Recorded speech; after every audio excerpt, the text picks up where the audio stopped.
Jujutsu Kaisen, chapter 261 spoilers are here, and believe me when I say this, you will not believe what happens to Gojo's body.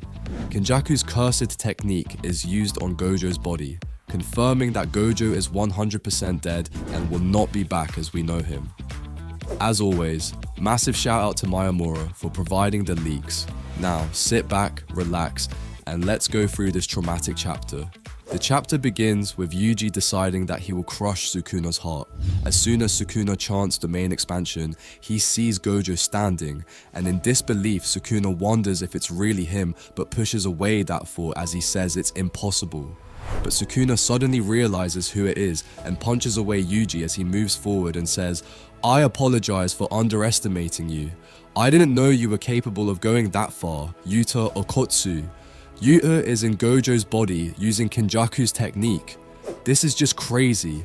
I know that Gege said that he would do anything to make the story interesting, and Yuta taking over Gojo's body is exactly that, but I don't know how to feel about this. On one side, this is brilliant. Strategically, if you can use Kenjaku's cursed technique, the best thing you can do is use the body of the strongest person you have, which is Gojo's. But on the other side, this is just sick. First of all, why is Yuta alive and Gojo dead when they received the exact same injury? It's confirmed in this chapter that Yuta's body was split in half. Second, I really don't know how to feel about this. Gojo is dead and Yuta is using Kenjaku's cursed technique on Gojo's body. Anyways, we then switch to a flashback. Yuta decides to have Rika devour Kenjaku and copy his cursed technique, which will allow Yuta to change bodies. Maki objects to this plan, but Hikari says he has a condition. They are gonna use this plan when everyone's wiped out and they don't have any options. Kusakabe then says, "Can't we just copy Limitless from Gojo's body?" Shoko responds by saying, "You can't use Limitless without the 6 eyes." So Kusakabe says, "Then just copy the 6 eyes." But Shoko explains that the 6 eyes are a part of his physical body. It's not a cursed technique, so he can't copy it. Next, Maki asks, since Yuta can use the copy curse technique for only 5 minutes, what would happen later? And Yuta says he doesn't know. And Mei explains the pros and cons of Yuta copying Kenjaku's curse technique. Here Mei is basically explaining the different outcomes that we might have from Yuta using Kenjaku's cursed technique. She says that if Kenjaku's cursed technique is of the constant operation type, the physical body or the soul can't be maintained, and Yuta will die. If the cursed technique operates intermittently, Yuta won't immediately die, but he'll eventually die. If the cursed technique is a single-use one-time technique, he can use Limitless even past 5 minutes.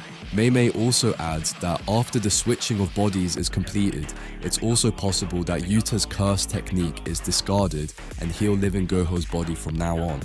The way I see it here is that Gege keeping his options open, which in my opinion genius writing by him. For instance, Gage didn't give any exact rules and conditions for a black flash to occur, which gives him the narrative freedom to do or tell the story however he sees it. Anyways, Yuta says that he knows this is a last resort, so first he will try to fight Sukuna with his own body. If he can't win, he'll accept Gojo's body. Kusakabe says it's a good plan, but it's just not humane. Yuta: "What do you mean humane? We're about to fight the history's strongest Jujutsu sorcerer. If we can win just by throwing away our humanity, we shouldn't even be arguing about this." Yuta asks if everyone's afraid of becoming some monster to fight Sukuna. Maki rebukes Yuta saying that everyone's just concerned about him. Yuta: "What about Gojo Sensei? Is he not important? Haven't we been pushing all the burden of becoming a monster onto Gojo Sensei alone? If Gojo Sensei is gone, then who else will be the monster? If no one intends to become one, then I will." The scene switches. Yuta tells Gojo that he will take his body if he dies. Gojo says he's fine with that. He says he has no intention of losing and doesn't care what happens to his dead body. Yuta and Gojo talks about if Yuta is a descendant of Fujiwara or Sugawara. Gojo explains that Yuta is a descendant of the Sugawara and that the Fujiwara and Sugawara were on bad terms. And I guess we'll understand the meaning of this discussion in the next chapters because we don't get any more info about this topic in this chapter.